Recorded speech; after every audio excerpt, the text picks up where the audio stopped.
How could someone call me from my own house number when I'm the only one home?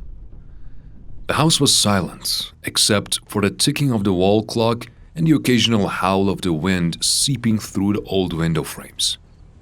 I, Jake, 16 years old, was spending the weekend alone for the first time. My parents had gone on a trip, leaving me with a stocked fridge, a big TV, and of course, absolute silence. The first night seemed normal. I watched some movies, scrolled through my phone, and eventually dozed off on the couch in front of the TV. But just after 1 a.m., the house phone rang. The sudden loud sound cut through the silence, making me jump.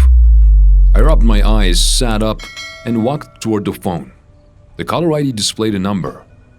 Our own house number. I froze for a second. My brain scrambled for a logical explanation. Maybe a glitch? Maybe my dad was testing the phone remotely. I hesitated, then picked up the receiver. Hello? No response, just heavy breathing, like someone was exhaling right into the mouthpiece. My heartbeat quickened. Hello? Who's this? A quiet voice whispered, "Why did you lock the door?" My blood ran cold. The phone slipped from my hand and hit the floor with a dull thud. Fear gripped my chest like an iron claw. I grabbed the phone again and ended the call. Sprinted to the front door, my heart pounding. My fingers ran over the deadbolt. It was locked. I checked the windows downstairs. All were secure. But the worst part? Our landline didn't have a second line, which meant the call had come from inside the house. Cold sweat dripped down my spine. I tried to calm myself.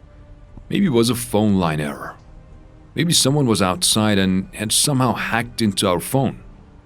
But if they were outside, how did they know the door was locked?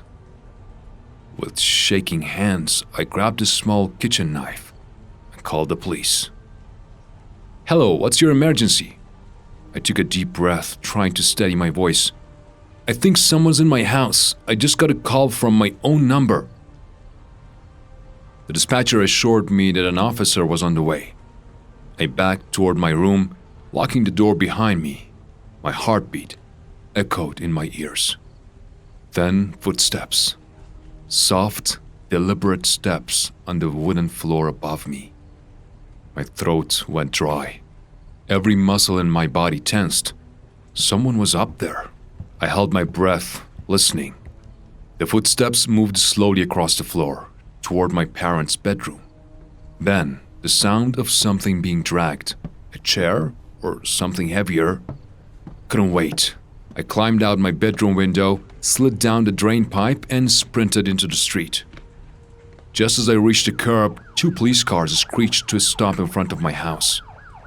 The officers stormed inside, their flashlights sweeping through the windows.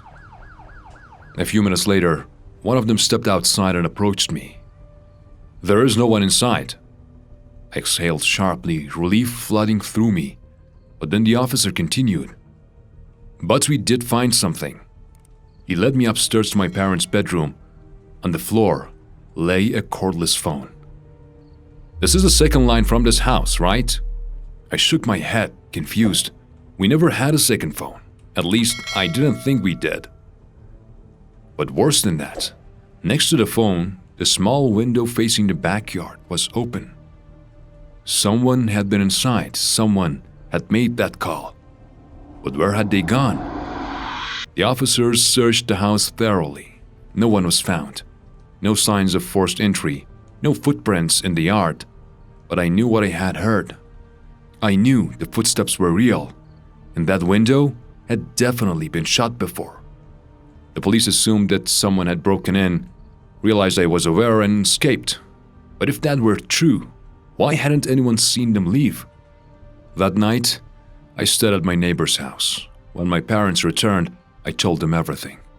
They were horrified, but the thought that haunted me the most was that we never figured out who it was, how they got in, or worse, why there was no sign of them ever leaving.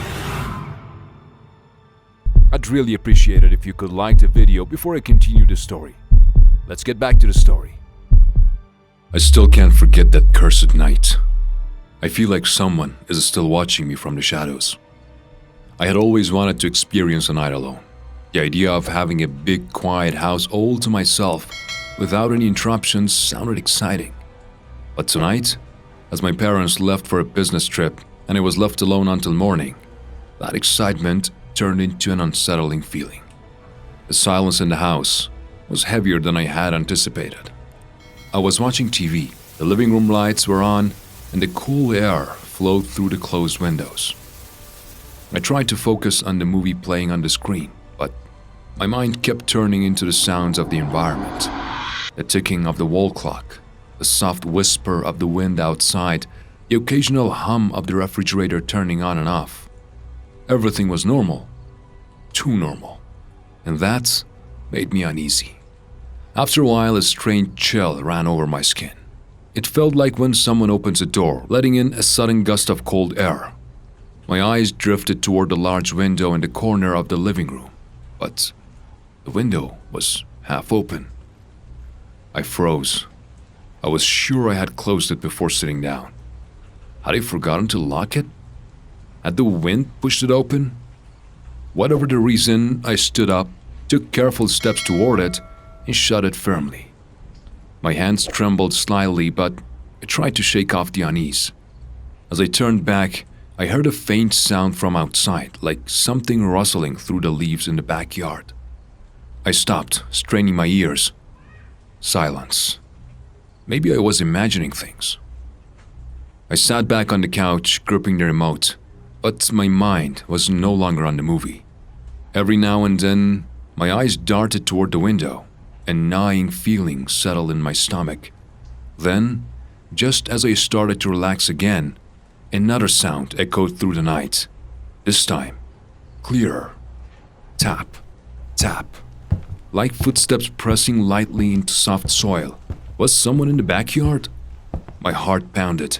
I tried to convince myself it was just a stray cat or the wind brushing against a tree, but no matter how much I reasoned with myself, I couldn't bring myself to pull the curtain aside and check.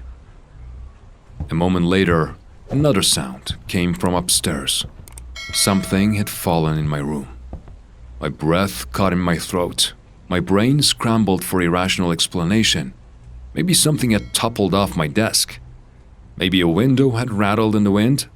But no, the upstairs windows were all shut. Unless I swallowed hard. My hands were clammy as I picked up my phone and turned on the flashlight. I took slow, quiet steps, avoiding the wooden floorboards that might creak under my weight. The stairs groaned slightly, but I finally reached my room. I hesitated before turning the doorknob and peeking inside.